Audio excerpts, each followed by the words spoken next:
Welcome to View from the Top, here from the Beverly Hills Hotel in Los Angeles, and I'm here with Bob Iger, President and CEO of Disney. Bob, welcome. Thank you. Let's talk about your strategy online. You've been very bold in putting top-notch content online, and many people would say, isn't this possibly cannibalizing? Is it possibly proposing a threat to your business? Well, digital media has created some really important platforms in terms of where people are going to access media, whether they're being entertained or informed, how they're spending their time. And we felt strongly about being in that space, which has now grown well beyond just .com sites. Equivalent of fishing where the fish are.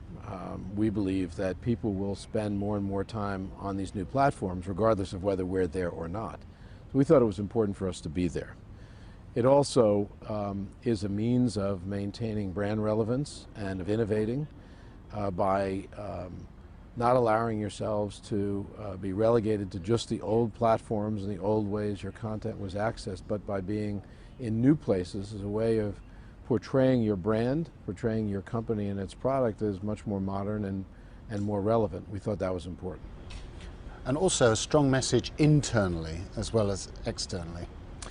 Yes, when you put your product on new platforms, you're in many ways challenging the status quo. A status quo that creates a lot of value, but a status quo is not a strategy as far as we're concerned because the world is changing. The problem when you go into new platforms is that in challenging the status quo is you're viewed as being threatening or creating threats to your current business. And while it's important to be mindful of that, you can't let that overwhelm you from a strategic perspective. You have to be willing to take risks even with your current business. And also potentially causing tensions with your distributors, traditional business partners. We have very good, very valuable relationships with many distributors, big box retailers, television station owners, multi-channel providers in cable and satellite, movie theaters for that matter. Relationships that have created value and will continue to create great value.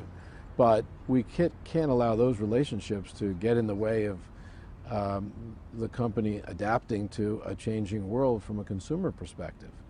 And it's delicate because by going after, I'll call it the future when it comes to the consumer, you're basically creating threats to a lot of the current relationships in the current businesses. But it's still something that I feel companies like ours have to do. And you had an app ready for the iPad on day one. Tell us a little bit about how you think the iPad is going to change consumer habits. We had multiple apps ready to launch on the iPad day one, and we did so for a lot of reasons. One, we believed in the platform. I'll come back to that. Two, it was a means of showing to consumers that we were innovative and willing to take risks. And third is we wanted to be there first because we wanted to learn the quickest from how the consumer would use that platform. And we've been blown away by the success of the platform and by the quality of the experience that it provides. It's pretty interesting to have mobile media that is of that quality, high quality video on a great screen, as a for instance. To be able to use it to listen to music, to play games, to surf the internet, to do email, and to watch television and movies and a variety of other things. It's one of the most multi-purposed consumer electronics product we've ever seen. The other thing that's very interesting about it is that the touchscreen takes the friction out of accessing content. People don't realize when you use a mouse and when you use a cursor, it actually adds a little friction or a barrier, albeit a small one, to entry or to access to something. And when you take that away, and all you have is the touch of a finger to start an episode of Modern Family from ABC, that's extraordinary in terms of the power of access that device gives the consumer. And so because you're dealing with a virtually frictionless environment, the ability to make available product to the consumer is heightened, and it becomes a much more engaging, much more compelling platform than those that we've seen before. Okay, let's talk a bit about social networks now. You've been a pioneer in this area too. Tell us how that's changing how the use of social networks changing your business model. Well, for the first time, almost in the history of the company, outside of our theme park relationship, we have an ability using technology to have a direct relationship with our consumers, to either sell to them, or to market to them, or to learn or hear from them. And social media is a great example of that. It's a platform that enables us to do commerce. It's a platform that enables us to market. It's a platform that enables consumers to actually comment about our product and market that product to their friends. So you have a very powerful recommendation engine that didn't exist a scant few years ago, and being in that space effectively is an important part of our marketing strategy as a company. And in the conversation we've just had at the Business of Luxury Summit, you talked about the tension between the essence of the brand and the company and the heritage and tradition, and the imperative of innovation. You made, as CEO, two big acquisitions, Marvel and Pixar.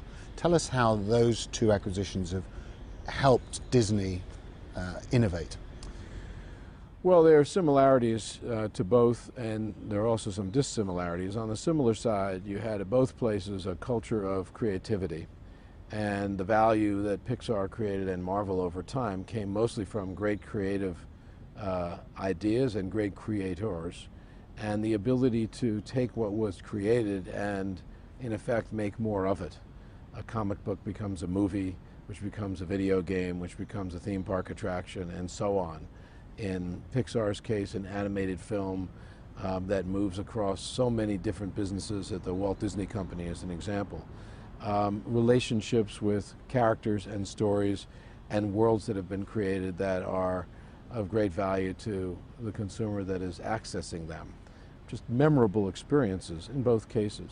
And that's what the Walt Disney Company is all about. It's creating great stories and great characters and great worlds that are evergreen in nature, meaning they live a lifetime and then some, multiple generation. They are universal in their appeal across the world, and they are leverageable across so many different platforms, existing ones and ones that we haven't even seen created yet. And so the essence of Pixar, Marvel, and Disney were very much similar. And that's why you paid big bucks for both.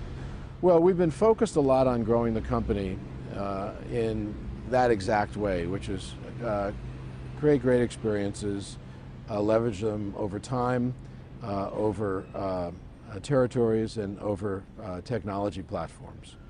And we've focused on just that. And we've also been very focused on brand support, brand growth, and brand creation. And so as we look at Disney today, we see Disney and Pixar, ESPN, ABC, and Marvel as the real essence of the company. And so those acquisitions were consistent with not only everything that Disney was, but everything that Disney is today and everything that we believe Disney should be. And you talked about ESPN. I made a private vow that I wasn't going to talk about the World Cup after that indifferent English performance on Saturday. But on the other hand, Bob, ESPN at least showed the English goal, unlike a certain British television company on Saturday night. Well, I feel your pain a bit, but although your pain is kind of my gain as a fan of the U.S. team. It's funny that I guess while the Brits were running a commercial and not running the U.S. goal, the only U.S. goal, the tying U.S. goal, as a matter of fact. You're rubbing it in, Bob. ESPN was not doing that, but I also just sent an email to George Bodenheimer, who runs ESPN, asking to tell me what the economics of the event were on ESPN, because I hadn't seen any commercials. So when I saw that, I guess the UK lost the opportunity to see that goal live because of a commercial, that might not necessarily have been a bad thing, because at least it was commerce. Bob Iger, thank you very much for doing View from the Top.